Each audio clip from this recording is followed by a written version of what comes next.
Suriah dihimpit oleh kondisi sulit dengan kekacauan di dalam negeri dan serangan Israel. Belum genap 1 tahun usai rezim Bashar al-Assad ditumbangkan, pemerintah baru di bawah Presiden Ahmed al-Shara harus menerima kondisi pahit. Bentrokan antara milisi Druze dan Sunni di sekitar Suwaida membuat Suriah terhimpit kekacauan di dalam negeri. Hal ini semakin diperburuk dengan campur tangan Israel yang menyerang pemerintah Suriah pada Rabu 16 Juli 2025.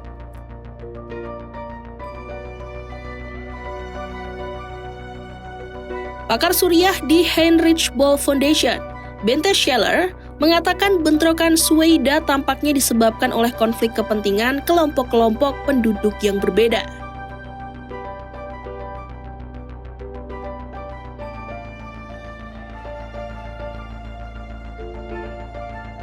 Menurut Bente, banyak kelompok di Suriah merasa hak dan kepentingan mereka diabaikan, sehingga muncul rasa ketidakadilan yang memicu kekerasan.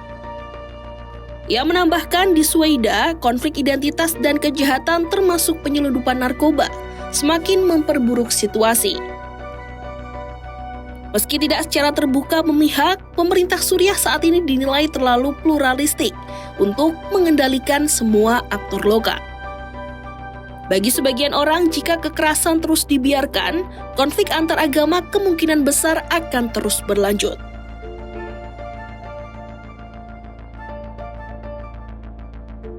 Belum jelas apakah Presiden Ahmed al-Shara mampu mencegah meluasnya kekerasan di Suriah.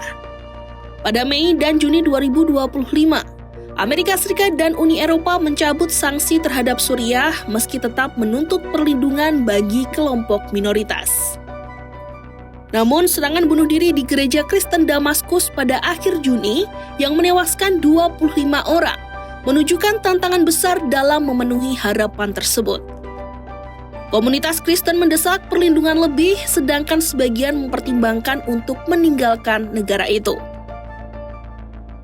Kementerian Dalam Negeri menyalahkan ISIS, tetapi menurut Bente Scheller, kelompok lain seperti mantan anggota Hayat Tahrir al-Syam juga ikut disebut-sebut.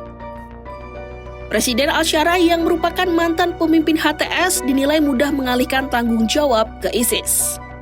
Sementara itu, warga juga meragukan keseriusan pemerintah dalam menyelidiki serangan terhadap komunitas Alawi meski telah dijanjikan pembentukan komisi penyelidikan. Pemerintah baru di Damaskus menghadapi kekurangan dana untuk berbagai tugas penting, mulai dari merancang undang-undang pemilu hingga membangun kembali birokrasi federal. Penyelidikan atas bentrokan dan serangan baru-baru ini menambah beban kerja. Sementara pemerintah di bawah al-Shara juga harus merespon tuntutan otonomi dari komunitas Kurdi di utara yang tetap ingin menjadi bagian dari Suriah namun dengan hak yang lebih luas.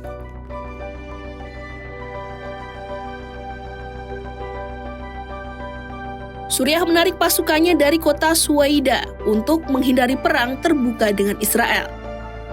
Keputusan mereka diambil di tengah eskalasi antara militer Suriah dan kelompok Druze menyusul serangan udara besar-besaran Israel ke Damaskus pada Rabu 16 Juli 2025. Dalam sebuah pidato yang disiarkan televisi Suriah pada Kamis 17 Juli 2025, Presiden sementara Suriah Ahmed al-Shara mengaku saat ini pemerintah tengah menghadapi pilihan sulit. Tapi, Suriah memilih jalan untuk kepentingan negaranya ketimbang kekacauan dan kehancuran. فكنا بين خيارين، الحرب المفتوحة مع الكيان الإسرائيلي على حساب أهلنا الدروز وأمنهم وزعزعة استقرار سوريا والمنطقة بأسرها، وبين فسح المجال لوجهاء ومشايخ الدروز للعودة إلى رشدهم وتغليب المصلحة الوطنية على من يريد تشويه سمعة أهل الجبل الكرام. فلسنا ممن يخشى الحرب، ونحن الذين قضينا أعمارنا في مواجهة التحديات والدفاع عن شعبنا، لكننا قدمنا مصلحة السوريين على الفوضى والدمار.